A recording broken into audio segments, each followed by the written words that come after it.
KRWG TV presents Minding Your Business, a look at the people, places, events, and issues that impact the business and economy of Southwest New Mexico, with your host, Charles Comer. Hello and welcome to Minding Your Business, a show where we explore business, economic development, community resources and events, and issues that impact our region. This week on Minding Your Business, we meet with an invaluable community resource, La Piñon. Here to talk about the organization is Executive Director Donna Richmond. Donna, thanks so much for being here. Well, thank you for inviting me. So we always start off to finding out a little bit about our guests. Tell us a little bit about yourself, where you grew up, where you went to school, what you did before you started with La Piñon. Well, I've been living in Las Cruces for 16 years now. I was born and raised in New York, and then I left New York to go to college in California. Where in New York? Sorry to interrupt. In upstate New York, in Middletown, New York. I was born and raised in the same house. I hear it's one of the most beautiful parts of the country. It's very beautiful, but it gets cold there. It gets very cold, and it snows. And so you went somewhere warmer, California. Right, California, and I received my degree out of the California State University at Northridge. I have my bachelor's degree in business economics. And I came to Las Cruces after I had my oldest daughter because I didn't want to raise her in California and my mother was here. So we moved over to Las Cruces. It's probably a whole story and a half hour in and of That's itself true. why you didn't want to raise your daughter in California. I certainly understand my old friend and mentor Gary Worth not wanting to raise his sons in Zimbabwe, but California, I read Frank Zappa's autobiography, and he had some problems with the public school system, but I actually praise it. Okay, so from California, how'd you end up in Las Cruces? Well, my mother was living Oh here. yeah, that's right. So and what after that? You come to Cruces? What I happened came after to that? Cruces and I worked from my home for an advertising agency in Los Angeles, and then I decided I didn't want to be in my house anymore, and I decided to become a volunteer victim advocate at the Las Cruces Police Department. They had a 40-hour training, and I had worked with LCPD through the Police Memorial, which I'm a committee member. Okay. And they introduced me to the advocacy program, so I volunteered there for 2 years. That was like 98 to the year 2000. And you got hooked, didn't you? I got hooked. You started seeing those rewards. I mean, it's emotional work, isn't it? It certainly is. Being a first responder is an emotional job. And being a victim advocate, just dealing with the victims of crime, which victims of crime have, most of the time, they didn't do anything. It's not their fault they were a victim of crime. So I saw in the newspaper that there was a job opening at the Sheriff's Department to be a victim advocate, so I thought I might as well try to get paid for what I love to do, volunteer. So I applied for the job over there and became the victim advocate coordinator at the Sheriff's Department, and I worked there for 2 years. So two with the city, two with the county, and then La Piñon came in the picture somewhere? Actually, then I went to the district attorney's office, and I worked and you there worked as an a victim advocate there because they have them there too. Right, for a year. And then Louise Tracy, who was the executive director before I became the executive director, she asked me if I'd like to come to work at La Piñon because at the time I didn't know, but she was thinking about retiring. So she wanted me to come and work at La Piñon and eventually take over for her. So that's what ended up happening. But my experience at the Sheriff's Department and the DA's office, along with the police department, has really aided me in my position here at La Piñon.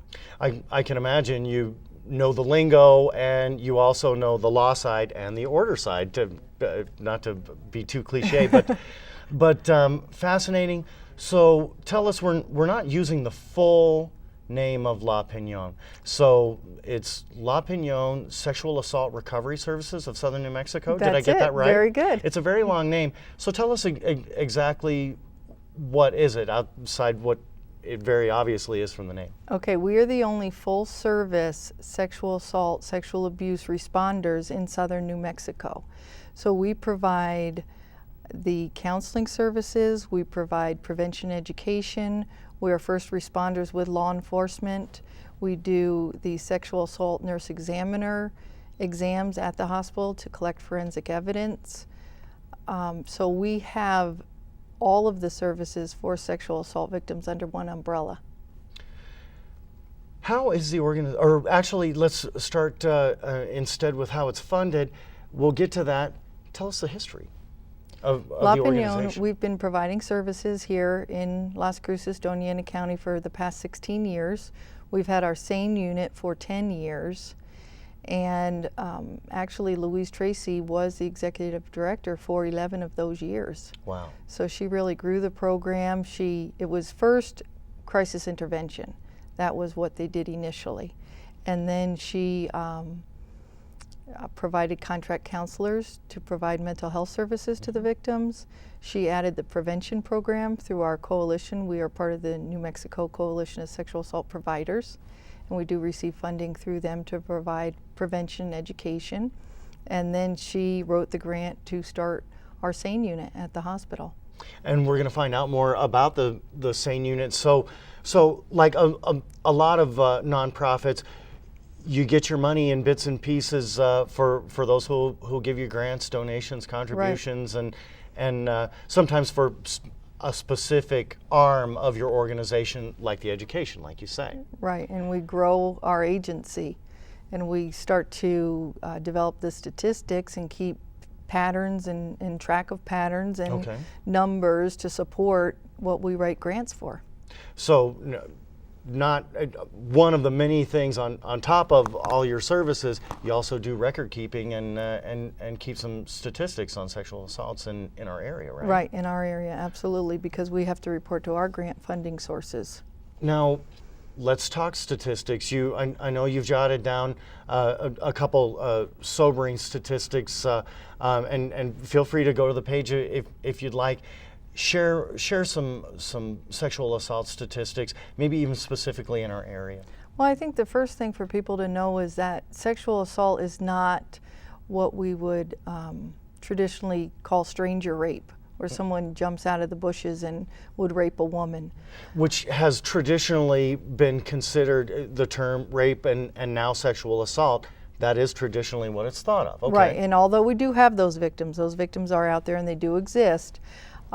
We have children, half of our victims are children at La Piñon, the victims that we respond to.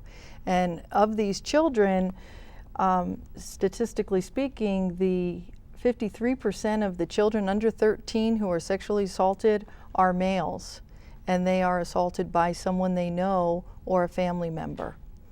So those are just sobering for us, that the children in our community are being sexually abused, and they are by people that they know and people that they trust. And our prevention education unit is our people. There are 6 ladies that work in our prevention education unit. They go out into the schools and they talk to the kids about body safety and what to do if you have something going on that you know is not right, and who you can talk to, and encouraging them to speak to an adult, speak to someone that they trust. Now, certainly in my time in elementary school, and that was in the 70s, in the early 70s I went to elementary school, they really shied away from that, but that's changed. That is changing, and the schools are accepting us. Las Cruces Public Schools, Hatch, Gadsden School District, they are allowing our prevention staff to come in, and we have a set curriculum. And we have different topics that we'll talk about: body safety, internet safety, healthy relationships. We also talk about our Kid Talk program in those presentations, so that everyone is giving the same message. Our prevention staff has different curriculums that they go into the schools with. Now, have statistics, and I'm just talking trends, not specific numbers, have trends shown that this change in attitude as far as educational institutions, has that helped? Have any numbers dropped at all in these sexual assault figures since the schools have opened their doors to you? Well, keep in mind, when we're educating the kids, they're coming forward and telling what happened, so your statistics go up and you have more victims because they're coming out and they know it's okay to talk about it.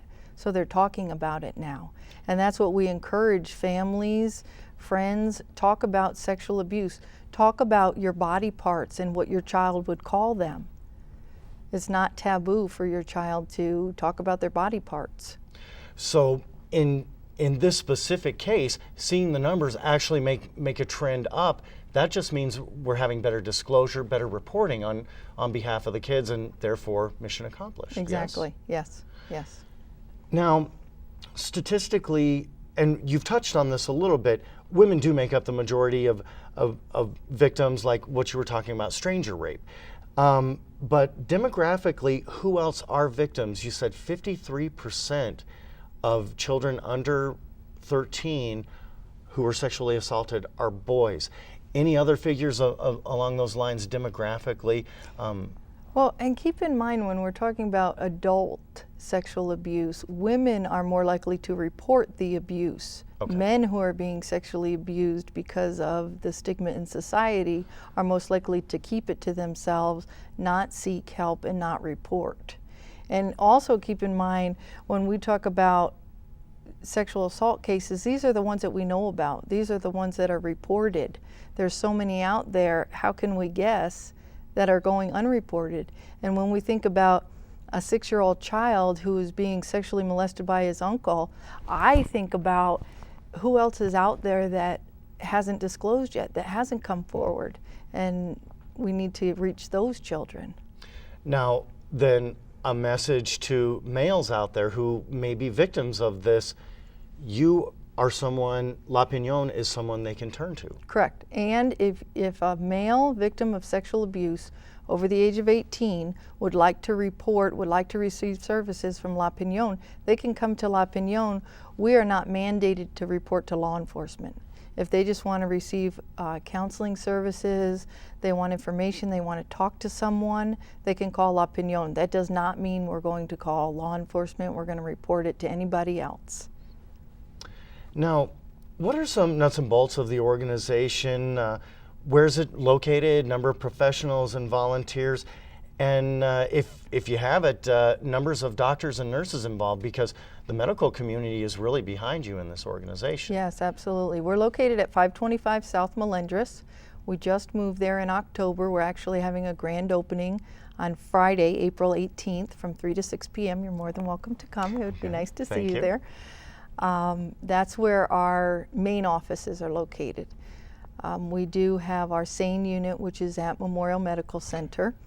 We have 15 staff that work at La Piñon, paid staff. We have 35 volunteers, volunteer victim advocates, who answer crisis calls 24 hours a day, 7 days a week. We usually try to have 2 advocates on call, a primary advocate and a backup advocate, because there are times when if I was a primary on call, I may be talking to someone when someone else does call in and need assistance also. So and that's someone you don't want to keep on hold. That's true. We want to get back to those people as soon as possible, because who knows how many times they called and hung up before they finally got the courage to speak. And yeah, I can't even begin to imagine, because I'm lucky like that, and thank goodness there's folks like these volunteers. You had alluded to some training you had back in your earlier days of crime victim advocacy. Correct. La Piñon provides a 40-hour training to our volunteers. If you called and you would like to volunteer at La Piñon, you would have to go through our 40-hour training first. Where do they get that? Our next training's coming up May 31st, and it goes through the weekend, during the week, and then the following weekend, and the 40 hours is fulfilled.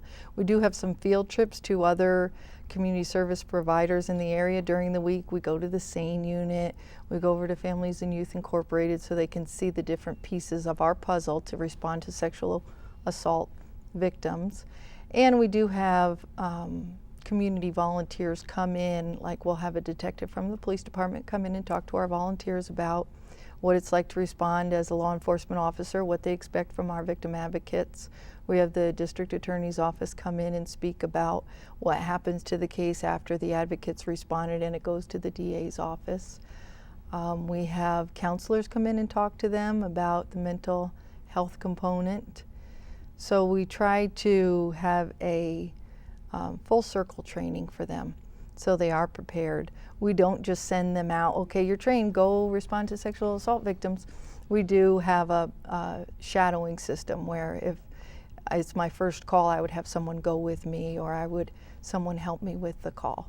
So we do train them, and then we do provide backup for them when they're never alone out there, and they have cell phone numbers for myself, the advocate coordinator, and our previous executive director is still out there, because when you're responding, you need that reassurance to know that you're doing what's right for this victim. Now, what kind of things do they gather for law enforcement officers?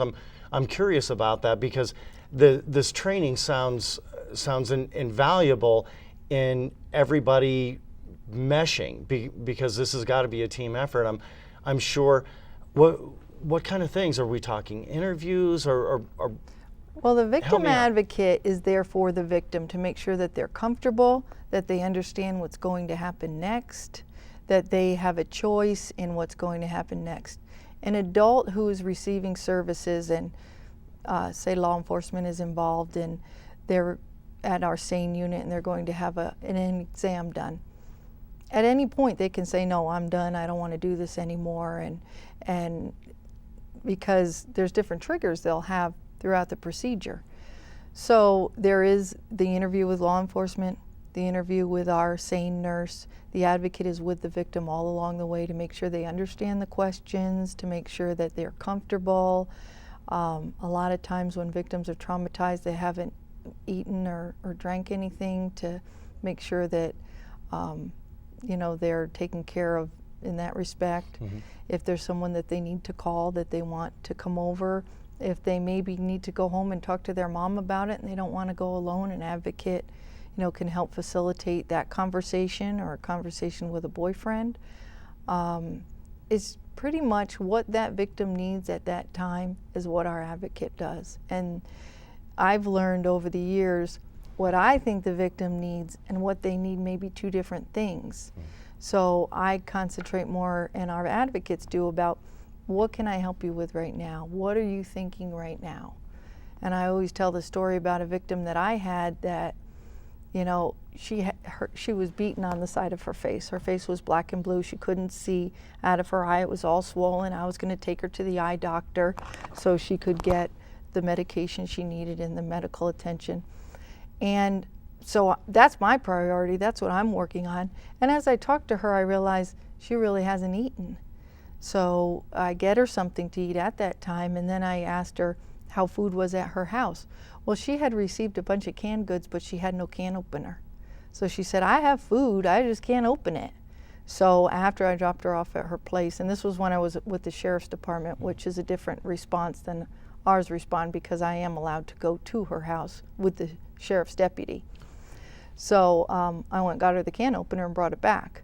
But had I not been talking to her, I would have just thought, let's fix your eye and you'll be fine. But that's not the way it is. So as I've gone on in my years, I realize how to ask certain questions. It could be as simple as, I need you to go pick up my kids from my mom's Exactly. house and take them to my sister's. And I can't even begin to imagine how helpful that is.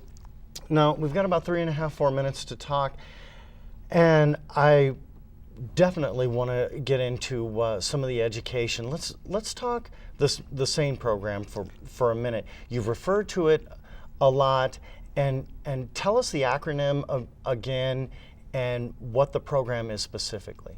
It's a sexual assault nurse examiner, and these nurses are trained, again, specially trained, to perform sexual assault exams on victims of sexual abuse. We have 6 nurses who are on call, and our advocate would call a nurse and let her know this is the case, and the nurse, based on their training, would determine if she would come into the Memorial Medical Center unit and do an exam. And what it is a collection of forensic evidence to use during prosecution if an offender is apprehended and does result into an arrest and a case prosecuted against them. So they do collect the forensic evidence, and they testify in court, the SANE nurses. They also provide sexually transmitted disease antibiotics for sexually transmitted diseases. Okay. And Plan B, again, at the discretion of the victim. These services are only provided if they would like that part of the exam. Now, and having that exam done properly is key in prosecution, isn't it? Correct, because we're talking felony cases, and they use this evidence to hopefully get a guilty plea in these felony cases. I mean, a guilty verdict in these felony cases. Now, in the minute we have left, let's talk about Kids Talk. Not only sexual assault victims, bullies. You work with bullied kids as well, and Kid Talk is part of that, isn't it? Right. La Piñon facilitates Kid Talk, which is 636-3636. It's a cell phone that our volunteers carry, and kids call and can talk about any problem they have. A lot of our calls are bullying. Kid pushed me down on the playground. I don't know what to do. Everybody was laughing at me. Or they'll talk about my friend who was my friend yesterday isn't my friend today, and I don't know what I did, and she's being so mean to me. So just counseling, getting through that rough hump that childhood is. Right, and letting kids know you're not alone. You know what, that happened to me too, and I know it makes you feel terrible, and I'm sorry that you feel that way, and let's do this or let's do that, and really letting the kids know that they're not alone. Donna, our time is up, and an amazing resource. I want to thank you and the folks from La Piñon so much for what you do for our community. Well, thank you for having me. Thanks for being on. That just about does it for this week. If you have a question or comment about the show, you can call the Minding Your Business hotline at 646-7350 or email me at charlescomer@yahoo.com. Again, I'd like to thank my guest, Donna Richmond, Executive Director of La Piñon Sexual Assault Recovery Services of Southern New Mexico, for coming on the show, and thank you so much for watching. I'm Charles Comer. Here's hoping you have a great one.